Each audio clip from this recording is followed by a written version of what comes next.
नमस्कार नमस्कार, क्या हाल चाल भैया? ठीक है। बहुत बहुत स्वागत है आपका। सभी दर्शक मित्रों को प्यार भरा नमस्कार प्रणाम करती हूँ। ये बताइए कि जितने जनप्रतिनिधि हैं उनके द्वारा गरीबों का शोषण हो रहा है, क्या कहना चाहेंगे?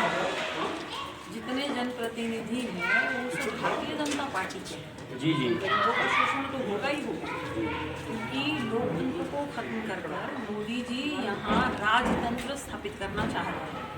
मोदी जी राजा अपने आप को घोषित करना चाह रहे हैं।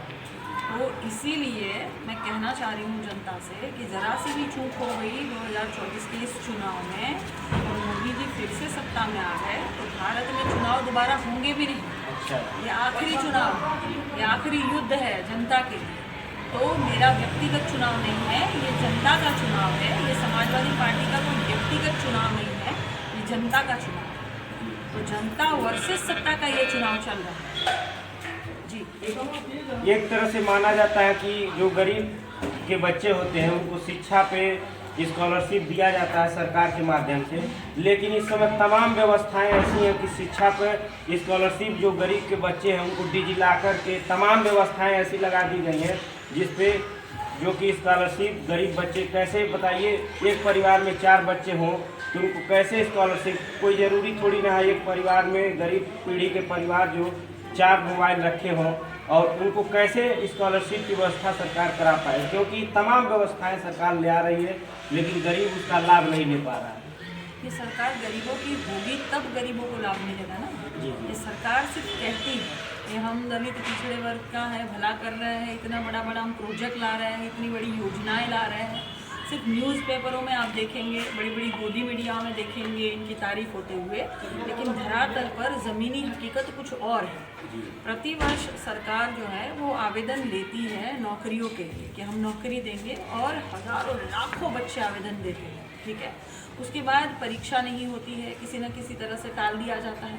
फिर परीक्षा हो भी जाती है तो रिज़ल्ट घोषित नहीं होता है, रिज़ल्ट घोषित हो भी जाता है तो भर्ती प्रक्रिया को कोर्ट कचहरी के माध्यम से लटकाया जाता है। अभी पुलिस भर्ती वाला जो मामला आपने देखा किस तरह से पेपर लीक हुआ है ना। तो ये सारी घोटाले यहाँ होंगे, इनकी करनी और कथनी में ज़मीन आसमान का फ़र्क है। लाखों बच्चों के जीवन के साथ ये सरकार खिलवाड़ कर रही है। एक बच्चे ने आवेदन दिया तो 400 रुपये आवेदन होता है और उसके बाद फॉर्म भराई जो कीमत है वो 150 रुपया है। फिर जो एडमिट कार्ड मिलता है वो 10 रुपये का वो पड़ता है। 560 तो वैसे ही खर्चे हो गए। आने जाने का अगर पकड़ ले तो कई बच्चे, मतलब 70 लाख बच्चों ने इसमें आवेदन किया था। फिर 50 लाख बच्चों की जो ये परीक्षा हुई, अगर आप देखेंगे इस तरह से, अगर पूरा हिसाब किताब आप देखेंगे 392 करोड़ हुए किसकी जेब में गए।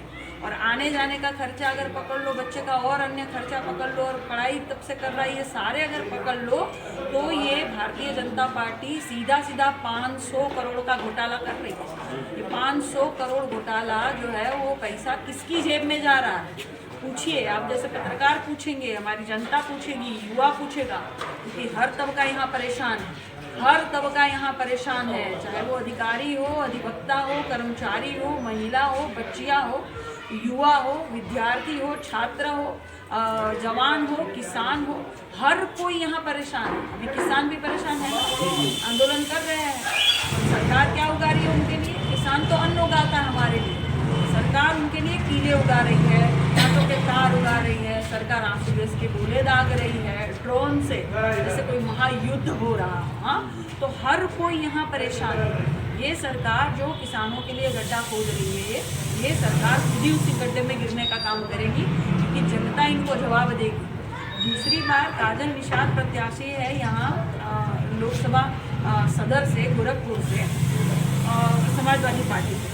तो इनको और ज़्यादा दिक्कत ये हो रही है कि ये वही प्रत्याशी है जिनके साथ घोटाला हुआ था, धांधली हुई थी महापौर के चुनाव में। जनता अच्छी तरह से इंतज़ार कर रही है इनको जवाब देने के लिए, और आप देखिएगा जनता इनको मुंह तोड़ जवाब देने का काम करेगी और भारतीय जनता पार्टी का यहाँ से सिकड़ा साफ होने का काम होगा। माना जाता है कि हम लोग योगी के गृह जनपद में मेडिकल कॉलेज होने के बावजूद भी उनके गृह जनपद में मेडिकल कॉलेज में धांधली चल रही है। कुछ गैर निजी अस्पताल में मृत्यु हो जाने के बावजूद भी उनका इलाज किया, इस पर क्या कहना चाहिए? मुर्दों का इलाज यहाँ होगा, जी जी। ये सरकार मुर्दा, भारतीय जनता पार्टी की सरकार में बहुत सारे ऐसे काम होंगे जो हमने इतिहास में कभी नहीं देखे होंगे, ठीक है ना।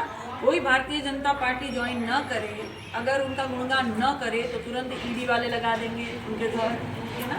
हमारे आदरणीय तिवारी जी के खाते पर अगर आप देखेंगे, ब्राह्मण समाज के बहुत मेरे वो चेहरे हैं और जाने माना पहचाना नाम है, वहाँ उनके घर अगर आप जाके देखेंगे तो ईडी लगा देंगे। क्यों?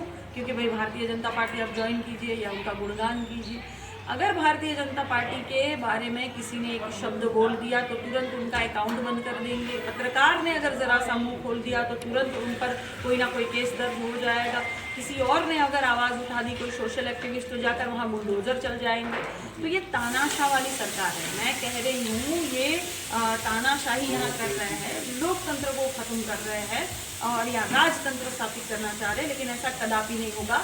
ये देश संविधान से ही चलेगा, किसी के राजा के आदेश से नहीं चलेगा। जैसे कुछ बच्चे इंस्टीट्यूटों में काउंसलिंग के माध्यम से जाते हैं तो प्राइवेट संस्था में उनकी योग्यता जानते हैं कि परिवार के माध्यम से बताया जाता है अपने जनपद में एडमिशन ले लें बच्चे, ताकि उनको कहीं दूर ना जाने पड़े। काउंसलिंग के बाद भी बच्चों को सरकार भेजती है, लेकिन इंस्टीट्यूट द्वारा उनका शोषण किया जाता है। बताया जाता है कि सीटें खाली नहीं है।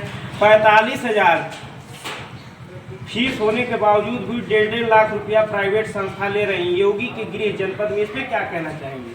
तो वही तो कह रही हूँ, सरकार भ्रष्ट है। जी।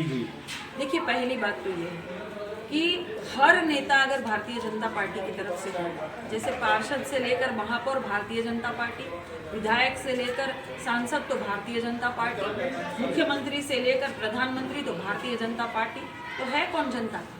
कौन जनता के लिए आवाज़ उठाएगा? एक तो विपक्ष में ऐसा मजबूत नेता होना चाहिए जो सत्ता के खिलाफ आवाज़ उठा सके, जो आपके लिए न्याय कर सके, आपकी समस्या का समाधान कर सके। एक मजबूत नेता विपक्ष में होना चाहिए जो सड़क से लेकर संसद तक की सारी आवाज़ आपकी उठा सके। तो इसीलिए ये जनता अच्छी तरह, जो अखबारों में मोदी जी और योगी जी का बड़ा बड़ा तस्वीर आता है और ये योजनाएं दी हमने, ये योजना दी, लेकिन उसके साइड वाले पन्ने पे आप लोग पढ़ते हैं, हाँ, बच्चियों का अपहरण गोरखपुर में, अभी पादरी बाजार में अगर देखेंगे तो महिला का शोषण हो रहा है। भारतीय जनता पार्टी अभी एम्स में जो है कुछ महिला का जो कुछ बच्ची MBBS की तैयारी कर रही है, उसका यौन शोषण, उसका क्या कहना है? हाँ, तो वही तो कह रही हूँ कि ये भारतीय जनता पार्टी की सरकार जहाँ जहाँ होगी वहाँ वहाँ महिलाएं नहीं, बच्चियाँ भी प्रताड़ित हो रही हैं। काशी में मोदी जी गए थे और कह रहे थे कि मेरे काशी के युवा यहाँ परेशान है। आपकी काशी के युवा क्यों परेशान है? क्यों नहीं कहा कि मेरे काशी की युवतियाँ भी और छात्राएं भी परेशान हैं? वहीं BHU में गए थे, वहीं BHU में अगर आप देखेंगे तो भारतीय जनता पार्टी के कार्यकर्ताओं ने छात्रा के साथ गैंगरेप किया। इस पर एक शब्द नहीं बोला मोदी जी को, शर्म आनी चाहिए। मोदी जी ने एक बार कहा था कि डूब मरे मरे भारत की सरकार डूब मरे। ये भारतीय जनता पार्टी को सारा का सारा जनता और पूरा भारतवासी लोग कह रहे हैं कि डूब मरे मेरे भारत की सरकार डूब। और देखिएगा, निश्चित तौर पर अंत होगा। हिटलर का भी अंत हुआ है, यहाँ कोई नहीं बचा है। जनता परिवर्तन चाहती है, जनता परिवर्तन करेगी। धन्यवाद हमारे साथ जुड़े रहने के लिए। हम लोग अभी आपको रूबरू करा रहे थे जो कि सपा की नेता हैं काजल निषाद जी। इन्होंने अपने शब्दों से वो बात